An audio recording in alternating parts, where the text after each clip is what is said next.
에베소 2장에서 빌립보 교인들에게 복음을 깨달았으므로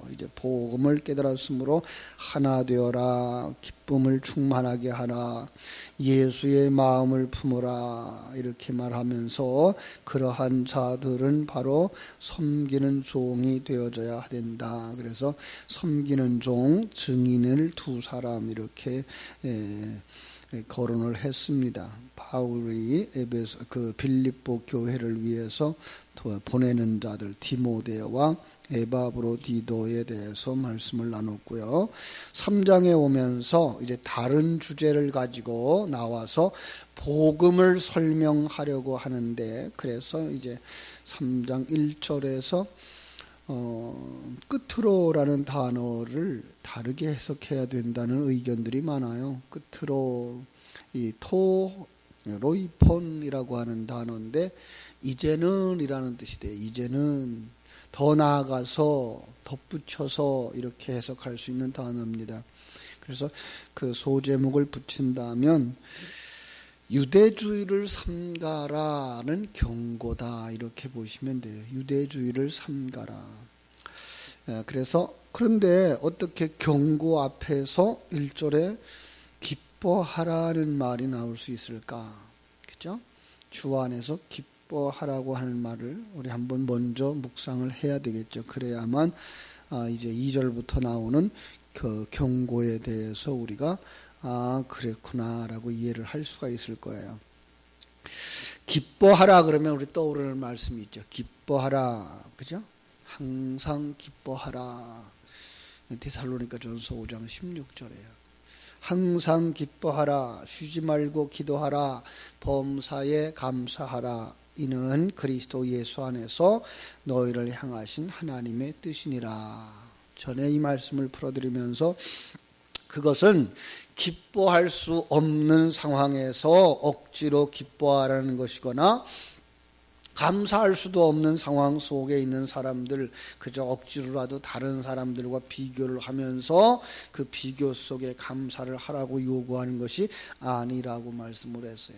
그것은 하나님이 우리의 관점을 바꾸어 주심으로 말미암아서 나의 이 환경이 충분히 기뻐할 수 있는 이유가 있다라고 하는 것, 그것이 깨달아지게 되는 거죠. 그것이 하나님의 뜻을 깨달아지게 될 때 우리가 기뻐할 수 있으며 감사할 수 있게 되는 것이다 라고 말씀을 드렸어요. 기억이 안 되면 이제라도 그렇게 말씀을 좀 기억했으면 좋겠어요. 그래서 예수 그리스도 안에서 너희를 향하신 하나님의 뜻이다 라는 말을 데살로니가 전서 5장 18절에서 말씀하고 있었던 것이죠. 그래서 관점이 바뀌어지면 유대주의의 공격도 뭐 할 수 있는 거예요? 기쁨의 조건이 될 수 있다라고 하는 것을 우리가 여기서 전제하고 넘어가는 거예요. 그렇습니다.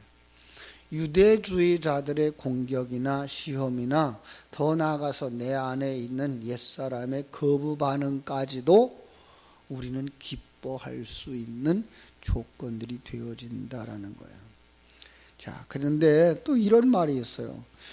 너희에게 같은 말을 쓰는 것이 내게는 수고로움이 없고, 같은 말, 어떤 것이었을까요? 같은 말을 쓰는 것이 내게는 수고로움이 없고 너희에게는 안전하니라. 이 안전이라는 말도 압살레스라는 말인데 확실한, 그래서 입증하기에 적합한, 확고한 이런 뜻이라는 거예요. 바울의 설교, 반복해서 설교하는 것이 있는데 그것이 자신에게도 듣는 사람들에게도 진리를 견고하게 하는데 더없는 좋은 방법이라는 거죠. 예, 그렇습니다.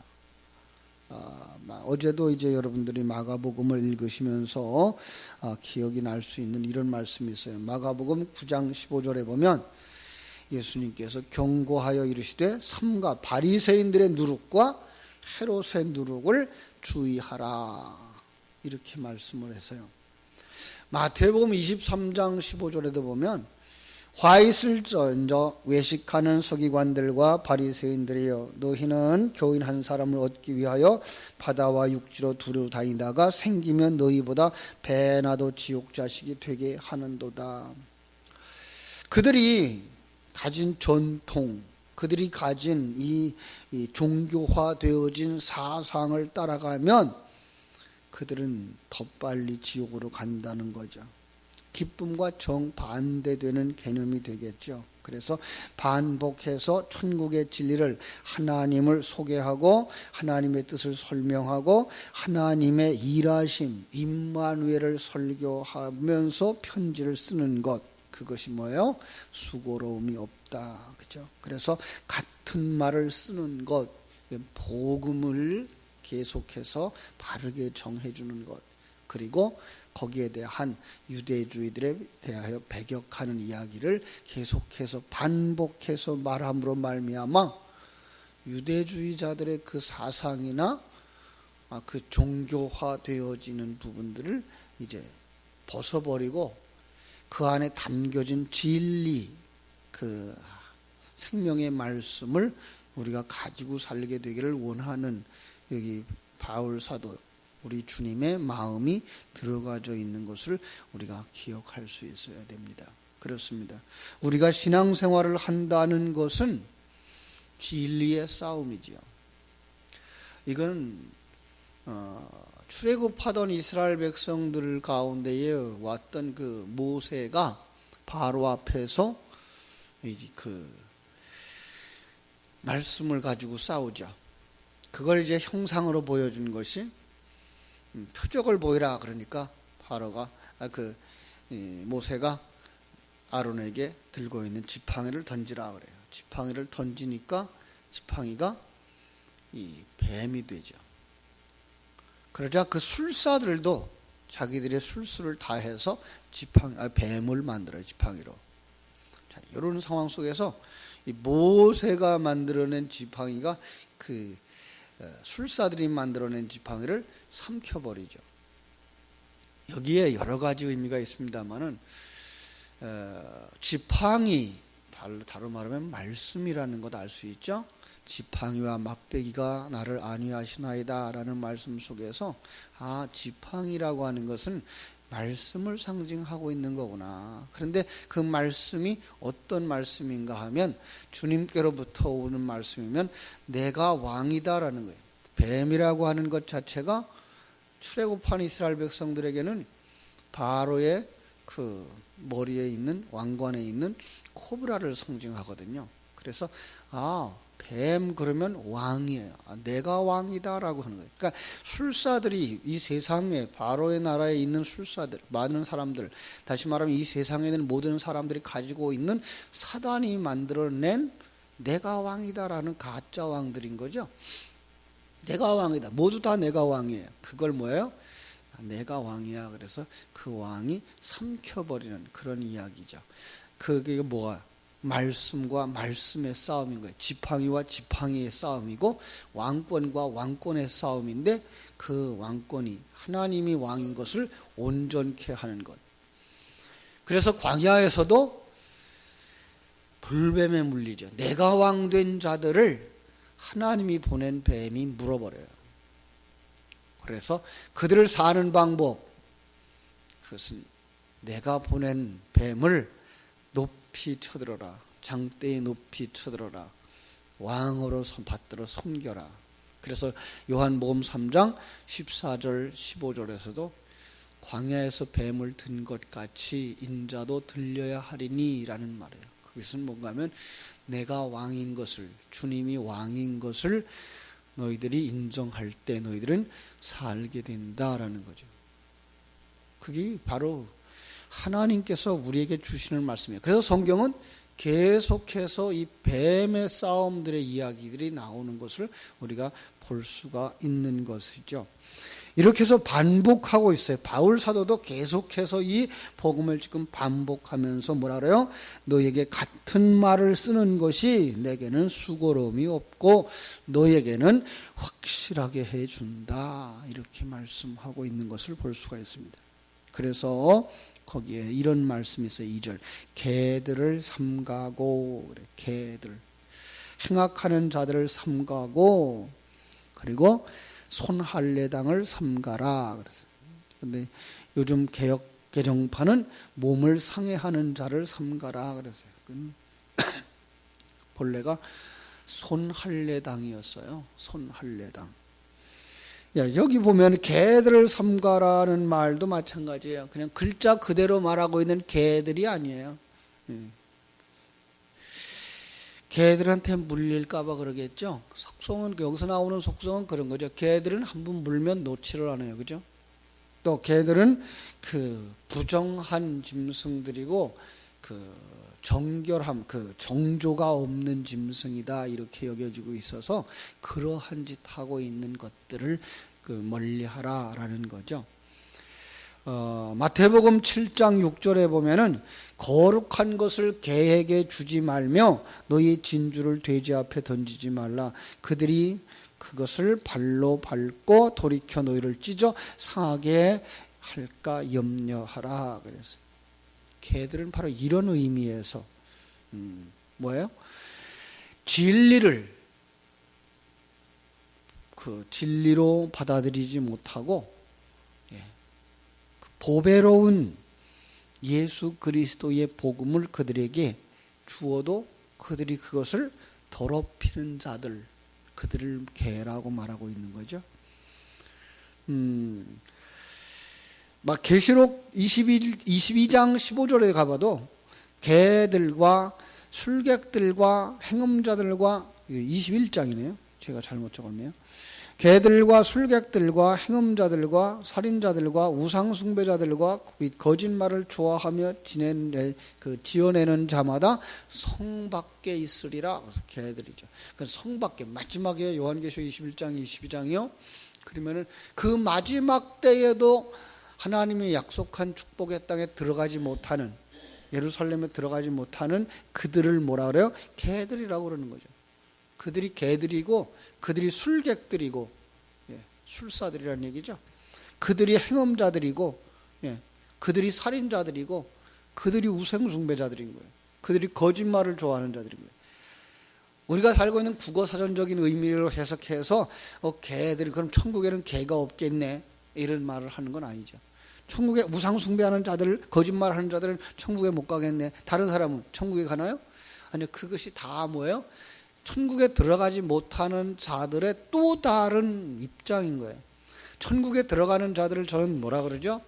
하나님의 아들, 그리고 그리스도의 신부, 성전, 이런 말을 쓰죠. 또 다른 말로 말하면 왕 같은 제사장, 이런 말을 표현하기도 하지만 우리는 정확하게 바로 그렇게 아들 되어짐, 신부 되어짐, 성전 되어짐을 계속해서 반복해서 말하고 있는 것이 제 그 이야기죠. 성경이 그걸 말하고 있으니까요. 왜 그렇게 반복해요? 그것이 우리에게 견고하게 해주기 때문에 그런 거죠. 그때에 우리가 기억해야 될 것, 개들을 삼가라는 거예요. 어떤 말에서 유대주의자들을 이야기하는 것이고, 하나님 나라와 정반대되어진 개념을 가지고 살아가는 자들, 그들을 개들이라고 말하는 거예요. 그러니까 그들이 가지고 있는 도리, 거기에 끌려가지 마라. 그들의 도리에 빠져버리면, 물려버리면 어떻게 돼요?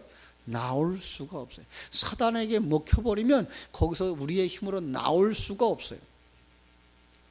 물론 예수 그리스도께서 우리를 구원하시려고 이 땅에 오시긴 했습니다만은 우리의 힘으로 거기서 빠져나올 수가 없어요. 그래서 개들을 삼가라고 하는 것이죠.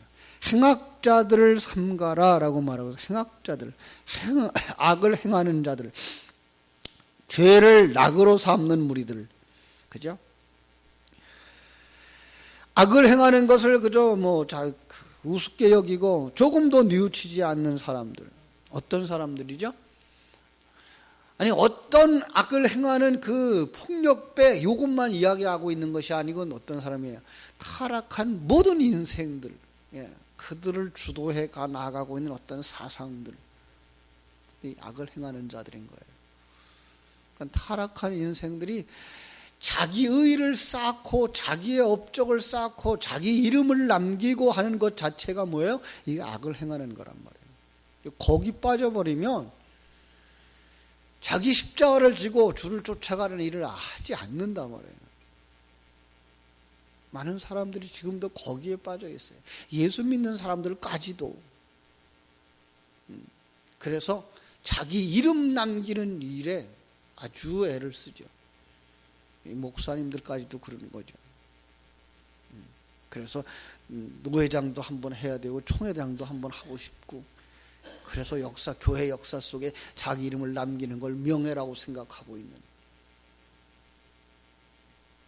그러다 보니까 총회장 되려고 물질을 낭비하고 하나님이 주신 그 헌금들을 갖다 쏟아붓고. 아니죠. 정말 그 자리에 올라가는 건 그 밑에서 그를 받들어 섬기는 사람들이 하십시오. 당신이 이때는 해서야 이 총회가 제대로 됩니다. 노회가 제대로 됩니다. 라고 해서 그분들이 세워드려서 그분이 거기서 통치해 줘야 정상적인 것과 같은 거죠. 그런데 오늘날 자기 이름 하나 남기려고 그래서 불의가 행해지고 참 불편해지는 이런 시대가 됐는데, 아니요, 그게 뭐예요? 악을 행하는 자들이라고 성경은 말하고 있는 거예요. 그 우리 속에 있는 옛사람 속에도 악을 행하고자 하는 일들이 얼마든지 있는 거예요. 중국에 이런 말이 있어요. 진주저츠 진머저 헤이 그랬어요. 주사예요. 과거에 그 부적을 쓰던 그 붉은 색깔이 주사죠. 그 주사를 만지면 어떻게 돼요? 붉은 물이 들고 붉은 게 묻는단 말이에요. 먹을 가까이 하면 검은색이 묻는다는 거예요. 악을 가까이 하지 마라. 악을 가까이 하면 어떻게 된다고요? 악에 물든다고요. 그래서 시편 1편은 그렇게 말하죠. 복 있는 사람은 악인의 꾀를 쫓지 아니하며 죄인의 길에 서지 아니하며 오만한 자의 자리에 앉지 아니하고 오직 여호와의 율법을 즐거워하여 그것을 주야로 묵상하는 자로다 라고 말씀하고 있어요. 그렇습니다. 우리는 세상의 도리, 세상의 경쟁 속에 가까이 하고 그것을 밀접하게 그들과 교제하게 되면 그들 속에 빠져들어가는 거예요. 그러지 말고 어떻게 돼요? 여호와의 율법에 담아주신 그 진리를 묵상하는 자가 되어져서 하나님 앞에 복 있는 자라고 하는 칭찬을 듣는 자가 되어져야 됩니다. 예를 들면 그런 거죠. 이단 사설을 너무 좋아하는 것 안 좋습니다. 그걸 비평하는 것도 좋은데 그 비평하다가 연구하다 빠지는 경우가 있어요.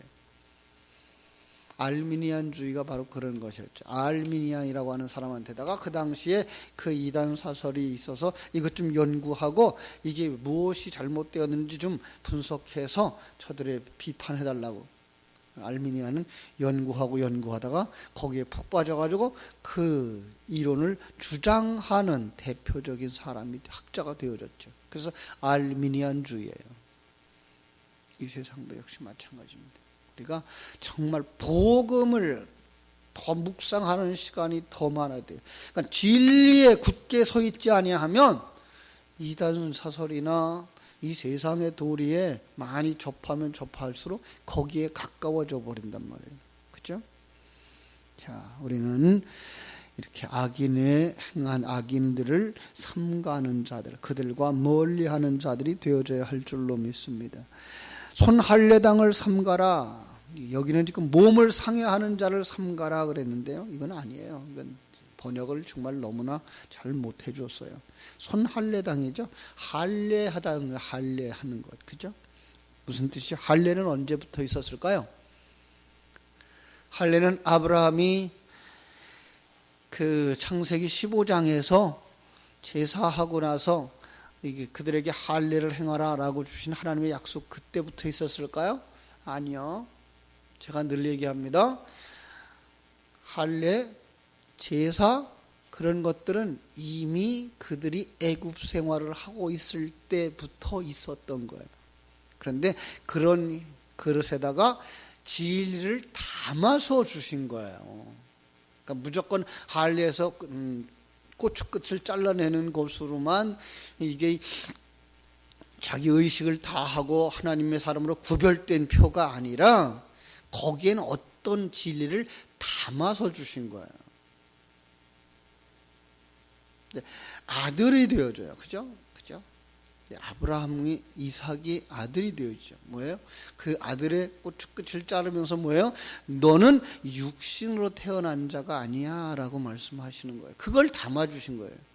일상적으로는 정결하고 깨끗하게 하기 위해서 그 성병이 발생하는 걸 막기 위해서 할례 행하던 그 방법 속에다가 예수 그리스도의 사람들, 하나님의 사람들은 그걸 하면서 우리는 우리의 힘으로 태어난 사람이 아니라 하나님의 능력으로 태어난 사람들이구나를 표지로 남고 표식으로 삼아서 매번 소비를 볼 때마다 나는 하나님의 힘으로 태어난 사람이야. 이걸 묵상하도록 해준 것이 바로 할례였던 거죠. 그런데 유대인들은 어떻게 했다고요? 그 할례 행식을 행하면서 그걸 했기 때문에 우리는 하나님의 백성으로 구별된 백성이라고 어거지를 썼다는 거죠. 아니요. 하나님은 오늘 이 세상에 똑같은 그러한 그릇들을 여러 번 주셨는데 세례도 마찬가지예요. 세례도 이미 예수님이 세례를 선포하시기 전에 이미부터 세례가 있었다고요. 유대인의 종교의식에 의해서 이방인의 종교의식 속에서도 물속에 들어갔다 나오는 일들은 얼마든지 있었다고요. 근데 거기다 뭘 담아주셨어요? 너는 이제부터 예수 안에서 죽은 자고 이제부터는 예수 안에서 산 자야. 이걸 표지로 두신 것이 이 세례예요. 성찬도 마찬가지입니다. 그 떡을 먹고 잔을 마심으로 말미암아 내가 사는 게 아니라 너희들은 항상 예수의 살과 피, 예수라고 하는 그 그릇에 담아준 진리를 먹고서 생명을 얻은 자들이고 그것을 기념하며 살아가는 사람들이야를 이 성찬을 통해서 다시 한번 되새김질을 하라고 주신 거란 말이에요. 우리는 이 새벽에도 우리는 뭐 하고 있는 사람들이에요? 성찬을 하고 있는 사람들. 이 말씀을 통해서 우리가 그렇게 은혜로운 사람이 되어지고 이걸 깨달아 알 수 있게 해주신 것은 바로 예수 그리스도의 사역이로구나. 예수님이 이 땅에 가지고 왔던 성자 하나님의 그 낮아지심, 십자가에 죽어주심과 부활하심이라고 하는 그 생명에 의해서 우리가 살아나는 자고 이 땅에서 하나님의 아들로 그리스도의 신부로 그리고 성전으로 완성되어져 가는 거구나를 묵상할 때 뭐예요? 그게 바로 우리는 성찬에 참여한 자들이 되어지는 거예요. 이처럼 많은 의식들이 있었던 거예요. 그런데 그 의식에다가 하나님은 진리를 담아서 우리에게 주면서 이 진리를 가진 자들만 하나님의 백성으로 여겨주시는 거예요. 이걸 잘못 인식하면 저들도 하네요. 예. 저들도 깨끗한 정결 의식을 해요. 저들도 제사를 드려요. 그들도 구원받는다고요? 이렇게 말하는 사람들이 생겨나는 거죠. 예. 심지어는 그래서 우리가 동짓날 팥죽 먹는 것도 바로 그 6월절에 양피를 발랐던 그 사건과 연결을 시켜서 그들도 구원받는다라고 생각을 가지고 있는 사람들이 생겨 있는 거예요. 아니에요. 그런 의식이 있어요. 사람들 속에. 그거는 기독교가 아브라함이 출애굽이 이전의 사회부터 있었던 거예요. 그런데 그런 모든 것들을 하나님은 그릇으로 삼아서 우리에게 진리를 깨달아 알도록 하신 거죠. 그래서 우리 그걸 뭐예요? 여호와의 율법을 주야로 묵상하는 자들이 바로 할례당인 거예요. 그들이 할례 받은 자들인 거예요. 그들이 하나님의 능력에 의해서 태어난 자들이라고 하는 것을 우리는 기억해야 할 것입니다. 자, 3절은 그래서 그렇게 말하죠. 하나님의 성령으로 봉사하며 그리스도 예수로 자랑하고 육체를 신뢰하지 아니하는 우리가 곧 할례당이다. 그죠? 그러면서 뭐라고 말해요? 나도 그랬었다. 나도. 4절부터 6절이 그렇게 말하고 있어요.